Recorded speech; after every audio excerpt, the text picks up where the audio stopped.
aktivitas, sampah yang kita hasilkan sehari-hari bisa berubah jadi barang-barang bernilai ekonomis.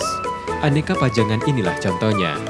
Semua berbahan dasar kertas, plastik, botol, ataupun barang bekas lainnya. Pajangan ini merupakan karya para relawan di Bank Sampah Junjung Biru.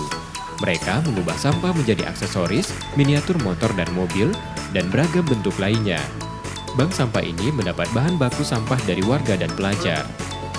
Relawan mengajak warga untuk mendaur ulang sampah, sekaligus mengedukasi untuk tidak membuang sampah sembarangan. Sampah itu tanggung jawabku, sampahmu tanggung jawabmu. Jadi ada hal yang memang kita harus bangun, bahwa sesuatu itu adalah tanggung jawab bersama. Karena kalau tidak kita, siapa lagi? Bumi ini udah benar-benar perubahan iklim, dampaknya apa? Mungkin kita lupa bahwa itu semuanya dari sampah yang kita hasilkan, salah satu ya. Jadi efek rumah kaca itu diakibatkan dari salah satunya sampah-sampah yang kita buang yang menumpuk di TPA dan akhirnya menjadi mengeluarkan gas metan dan sewaktu-waktu menjadi bom. Meskipun terbuat dari sampah, hasil karya relawan mendapat apresiasi dari berbagai kalangan. Nur Muhammad, Kompas TV, Palembang.